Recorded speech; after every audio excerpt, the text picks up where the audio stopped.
And we had landed over on the East Coast, and our orders from Allman, who was the General Allman, who was the 10th Corps commander, which we were part of, was just land there and go barreling across. Well, if anybody was going to fight a war, the last place they'd ever choose was Korea. You know, there were no roads, there was no transportation, there were ridge lines and hills going every which direction. It was a terrible place to try to fight a war. And General Smith, O.P. Smith, who was a fine old gentleman, he was a Virginian, and you'd have thought he was raised back during the plantation days. He was just a very fine old man. He wouldn't put up with it, and he sent 2 regiments of the 1st Division, the 5th and the 7th, north. But as we went up, well, we went more west, we established small depots with ammunition and fuel and food along the way, because we were sure that we were going to have to come back. And we didn't meet any Chinese until we got up to the Tucson Reservoir. And then we began to pick off their patrols.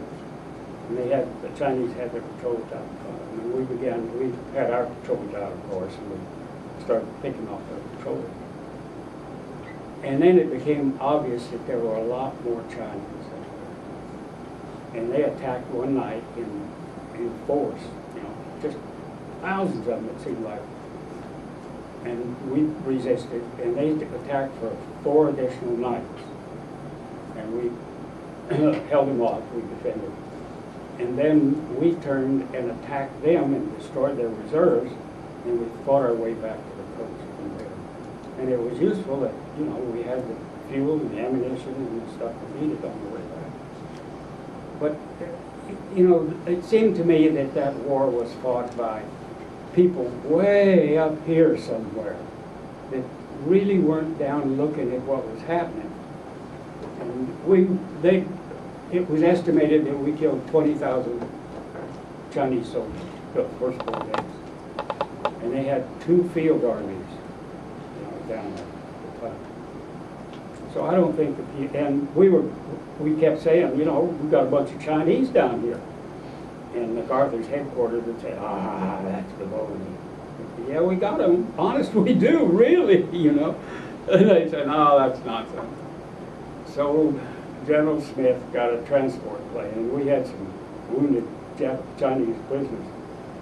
So he put all these Chinese soldiers on this transport plane and flew it back to Tokyo. And he said, now go down and look at these guys and see if they're not Chinese. Anyway, that war wasn't really, it was fought at too high a level, and I think. And MacArthur was all for using the atomic bomb. You know, he was going to bomb all the transportation routes, and he was going to do this, he was going to do that. And he was an egomaniac, if there ever was. Just terrible.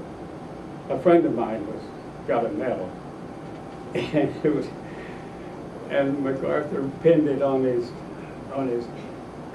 blouse, and he says, during a long and illustrious career, I've never had an opportunity to give a man who's as brave as you a medal, all during my illustrious career. So were you stuck in that, I don't want to say retreat, I'll get in trouble. Coming down from Tucson, you weren't stuck on that narrow road with the trucks coming down and being attacked by the Chinese? yes, You were. that wasn't a retreat, that was a retrograde movement. Fighting in reverse. Because that was pretty difficult. How did you make it off that hill? Made it up. So you're one of the ones that made it. Lots of didn't make it. Well, yeah, we didn't have a lot of casualties. Our major casualties were frostbite. That was the biggest problem we had. Do you suffer from that at all today? No, you were okay. Well, in my company, what I did, and it was reasonably successful, I paired the men off, and each man had a partner. Well, each partner was responsible for his partner. So each was responsible for the other, to make sure that they took their boots off, that they massaged their feet, that they put on warm socks. If their face began to get white in spotches where it looked like they were going to be frostbitten, that sort of thing, their partner was supposed, and the partner was punished if his partner, you know, got frostbite. So if you and I were partners and you got frostbite, I got punished. So I would be very careful, make sure that you were taken care of.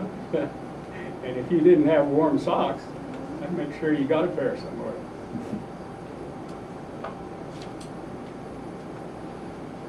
I don't know if there's more to ask, is there? Else have any other questions? Just final thoughts from you.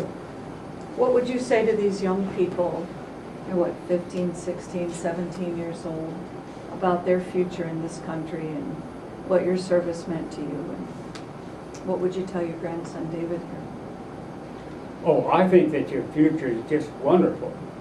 But I think that you all have a lot to do with it, because you all are the next generation. And my generation screwed up things. We didn't do it as well as we should have. But I think if you all know what we did wrong, there are a lot of things that you can do to help it. And as I said before, you know, do something good. If it's something of the things that you never think about, maybe petroleum engineering.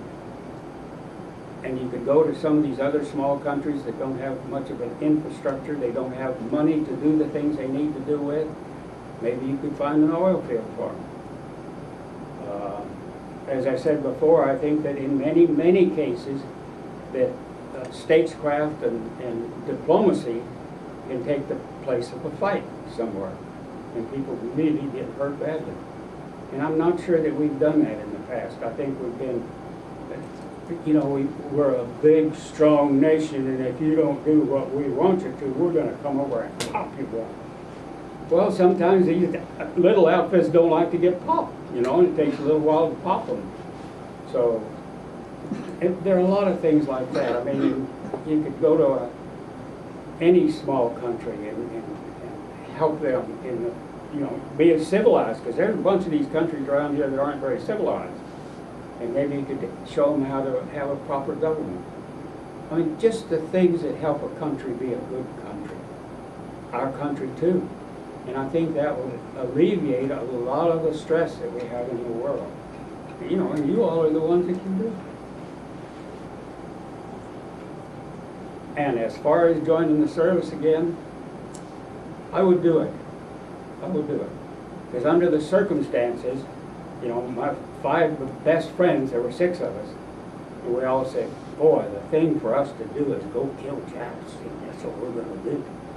Well, that's not as easy as you think it is, and it's not. But under those circumstances, I would do it again, because all my friends did it.